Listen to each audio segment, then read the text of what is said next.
Alors, aujourd'hui, nous continuons avec le projet 3, la séquence 1, et cette fois-ci, nous allons, chers élèves, passer à une séance, celle de la grammaire. Alors, la leçon proprement dite aujourd'hui est le pronom relatif.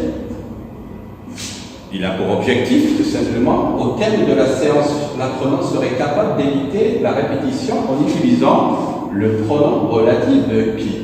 C'est-à-dire, tout simplement, ce que l'objectif, nous allons le voir, vous allez voir, bien sûr, à la fin de la séance. Vous devez tout simplement essayer d'éviter la répétition grâce au pronom relatif qui. Alors, pour commencer, chers élèves, voici une liste de substituts. Il, lui, elle, leur et là. Alors, observez ces substituts-là. De quelle nature sont ces substituts? Vous avez vu, bien sûr, ces substituts sont des substituts grammaticaux, chose que vous avez déjà eu le plaisir de voir dans la séquence, dans le projet 2, et avec les substituts lexicaux. Alors, ensuite, comment on les appelle? Oui, on les appelle tout simplement des pronoms. Bien. Alors, dans quel but on les utilise justement, ces pronoms? On les a vus, voilà, lors de la dernière fois. Oui, très bien. Alors, ces pronoms sont utilisés pour éviter, évidemment, la répétition. Voilà. Voilà ce que nous avons à dire. Nous allons passer ensuite, pour enchaîner,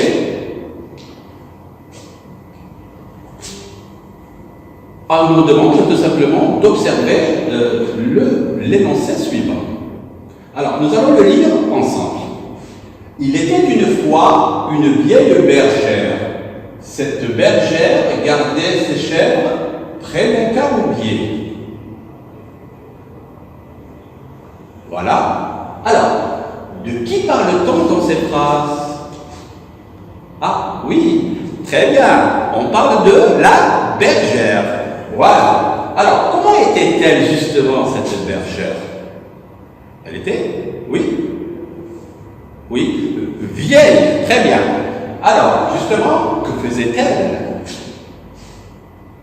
Ah, oui, elle gardait ses chèvres près d'un caroubier. Très bien. Alors, on revient aux deux phrases. Il était une fois une vieille bergère. Cette bergère gardait ses chèvres près d'un caroubier. Alors, justement, chers élèves, prêtez attention, quel est l'élément répété dans la deuxième phrase, c'est-à-dire celle-ci? Oui. Ah, très bien, le mot bergère, nous allons le suivre. Voilà. Ensuite, justement, évitez-moi cette répétition à l'aide d'un pronom personnel. Il était une fois une vieille bergère. Alors, regardez le mot bergère, justement. Bergère, une bergère, donc c'est féminin. Alors, par quoi allons-nous remplacer, ou quel est le pronom qui remplace un nom féminin? Ah, oui, elle, très bien, voilà. Elle, je reprends, il était une fois une vieille bergère. Alors, j'efface ce mot-là et je le remplace tout simplement par ce pronom personnel qui, il était une fois une vieille bergère. Elle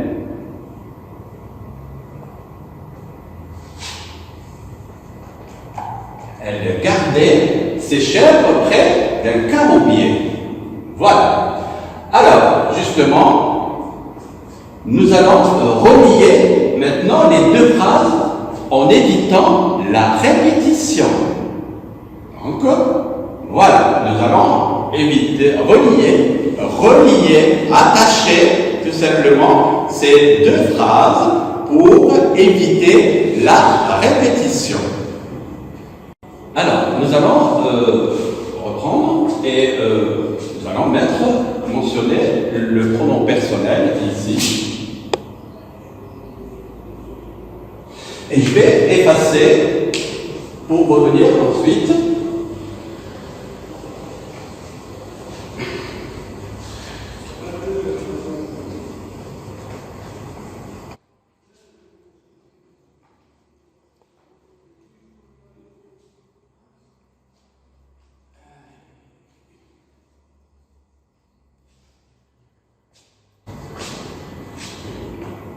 Alors, nous reprenons, nous continuons. Cette fois-ci, nous allons relier les deux phrases tout en évitant la répétition. Relier, c'est-à-dire rattacher tout simplement les deux phrases. Alors, jusqu'à présent, nous avons vu tout simplement que cette répétition s'effectue à l'aide d'un pronom personnel. Mais il existe d'autres outils que nous allons voir dans quelques instants. Alors, il était une fois une vieille bergère qui gardait ses chèvres près d'un caroubier. Alors, observez justement le mot souligné ici. Oui, c'est qui? Bien sûr, très bien. Alors, ce mot souligné est-il un pronom personnel ou un pronom relatif? Oui. Ça ne peut pas être un pronom personnel. Regardez. Et ça ne peut être tout simplement qu'un pronom relatif. Voilà. Alors, on continue toujours avec la même phrase. Il était une fois une vieille bergère qui gardait ses chèvres près d'un caroubier. Nous continuons. Que remplace-t-il ce mot qui est un pronom relatif? Très bien, il remplace le mot bergère. Très bien. Alors, mais le mot bergère, quelle est sa fonction? Oui, sujet. Donc, voilà. Comment appelle-t-on le nom qui précède le pronom relatif qui? On l'appelle tout simplement un antécédent. Voilà.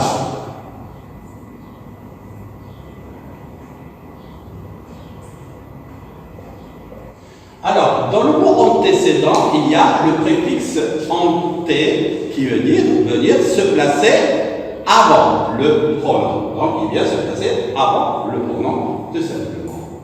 Maintenant,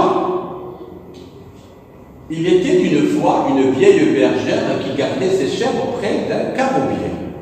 Donc, la même chose. Alors, observez l'expression soulignée. Qui gardait ses chèvres près d'un caroubier. Cette expression veut dire, tout simplement, est-ce un nom, un groupe nominal ou une proposition subordonnée relative? Ah oui, très bien, c'est une proposition subordonnée relative. Voilà. Alors, nous allons synthétiser ce que nous avons appris depuis le début de la séance sous forme d'un schéma. Alors vous avez l'objet, c'est notre objet ici qui est le pronom relatif qui. Alors qui est un pronom relatif. Quelle est sa fonction? Oui, il remplace tout simplement un sujet. Et non seulement il remplace un sujet, mais il introduit une proposition subordonnée relative. Voilà ce qui est de la synthèse. Alors, nous allons vers l'évaluation et nous allons commencer par la première application, qui est consiste en entoure le pronom relatif et souligne l'antécédent. Il s'agit, chers, d'entourer et ensuite de souligner. Donc vous allez pour cela prendre un papier, vous allez prendre une règle et un stylo pour pouvoir faire tout simplement l'application. D'accord? Alors, nous allons commencer par la lecture des 3 phrases. Vous avez, c'est Fourard qui a prêté une journée à Hindley. Ensuite, je connais l'auteur qui a écrit cette légende. Troisième, le mot qui s'est vengé, le mois qui s'est vengé de la vieille est Hindley. Quatrième, les Touaregs ont chassé le jeune homme qui a menti. Alors, je vous laisse une petite seconde pour pouvoir souligner. Prenez tout simplement votre règle et votre crayon et on va souligner. Alors, nous allons commencer par la première phrase. C'est Fourard qui a prêté une journée à Hindley. Oui, nous allons bien sûr entourer le pronom, le voici.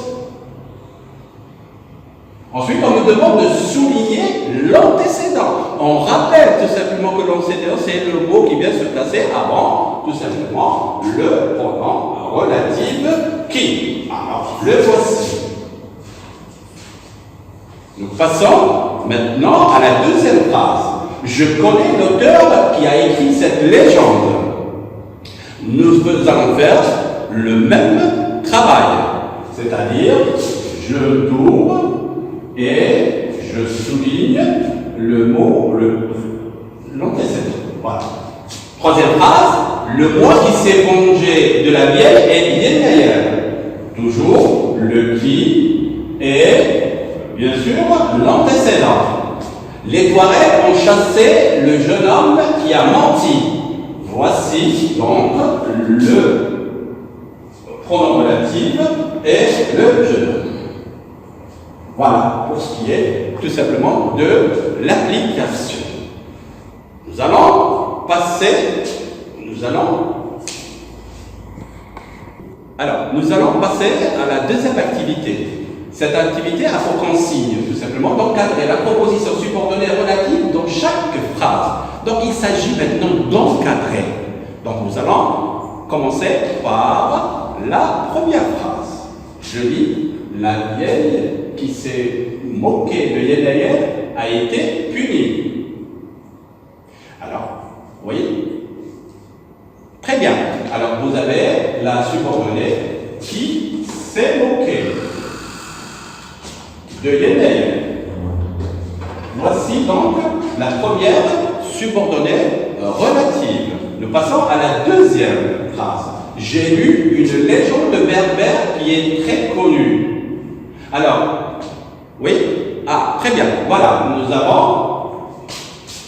la subordonnée relative qui est très connue.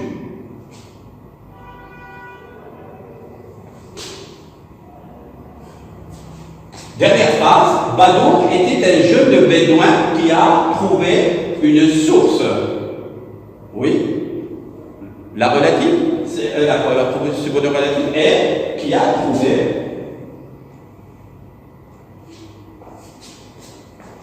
une source. Voilà pour, très bien, voilà pour ce qui est de la deuxième application. Alors, vous avez dû constater que ici, nous avons à faire une incise, c'est-à-dire que la subordonnée se trouve au milieu, tout simplement, de la phrase. Alors que dans les deux derniers exemples, nous la retrouvons tout simplement à la fin, tout simplement, de la phrase. Voilà. Et nous enchaînons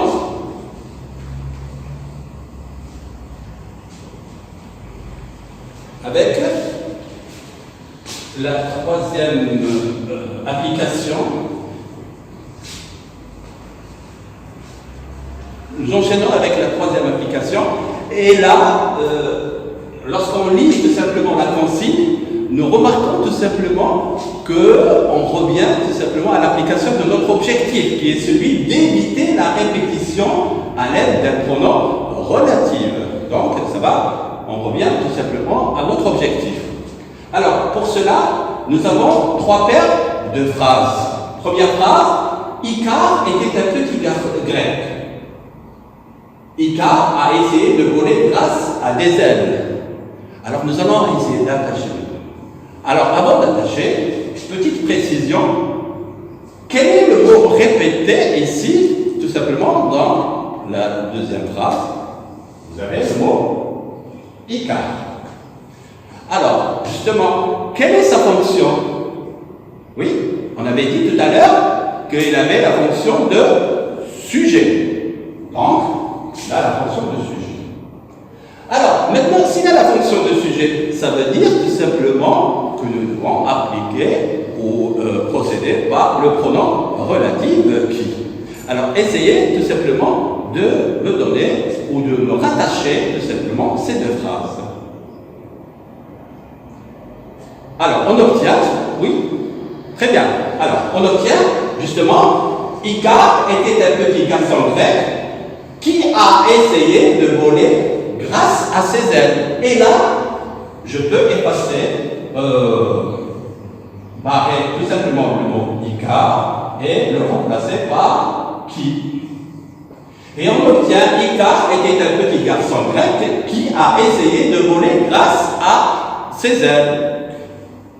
Alors, nous passons cette fois-ci aussi à la deuxième paire de phrases. Vous avez l'enfant tombant dans la mer, l'enfant s'approcha trop du soleil. On va procéder de la même manière que dans les premières paires, tout simplement, de phrases. Alors, le mot répété ici, c'est le mot enfant. Sa fonction est sujet. Donc, s'il est sujet, on le remplacera tout simplement par qui. Voilà. Nous passons maintenant à la troisième phrase et la dernière. Troisième paire de phrases et à la dernière. Je crie. La cire, fondit à cause de la chaleur. La cire fixait ses ailes. Alors nous avons le mot répété, nous allons le souligner. C'est le mot la cire. Donc c'est tout simplement le sujet. Donc puisque c'est un sujet, je dois tout simplement le barrer. Et la même chose ici, en remplaçant par tout simplement le mot qui. Alors, on revient à la deuxième paire de phrases. Et là, nous avons l'enfant tomba dans la mer, l'enfant s'approcha trop du soleil. Alors, nous allons souligner le mot répété. Dans la deuxième phrase, c'est le mot, bien sûr, enfant. Puisque le mot enfant a pour fonction, tout simplement, oui, sujet. Très bien. Alors, s'il est la fonction sujet, ça veut dire que nous allons le remplacer encore une deuxième fois par un qui, un pronom relatif qui. Et on obtient, voilà, on obtient les deux phrases reliées par le. Alors, l'enfant qui s'approcha trop du soleil tomba dans la mer. Et là, on revient à ce que nous avons dit tout à l'heure sur la proposition qui était incise, c'est-à-dire au milieu. Elle est revenue au milieu, tout simplement, de la phrase. Nous passons maintenant à la troisième paire de phrases. La cire fondit à cause de la chaleur. La cire fixait ses ailes. Alors, toujours, le même mot répété, c'est le mot cire. Il a été tout simplement remplacé par qui occupe tout simplement la fonction de sujet. Oui. Alors, oui, nous allons les relier pour voir et éviter la répétition. Alors, la cire qui fondit à cause de la chaleur fixait ses... Alors, la cire qui fixait ses ailes fondit à cause de la chaleur. Voici donc le corrigé. La légende d'Icare. Icare était un petit garçon grec qui a essayé de voler grâce à des ailes fabriquées par son père. L'enfant qui s'approcha trop du soleil tomba dans la mer. La cire qui fixait ses ailes fondit à cause de la chaleur. Alors vous avez dû constater que, sans le vouloir, on a tout simplement si vous voulez, anticiper sur la production, la prochaine production écrite. Donc, pour cela, vous devez s'inspirer de ceci pour notre prochaine séance. Voilà. Merci, je vous remercie.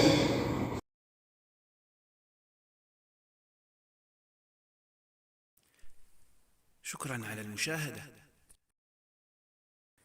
لا تنسوا الاشتراك في القناة، الضغط على الجرس، الإعجاب بالفيديو.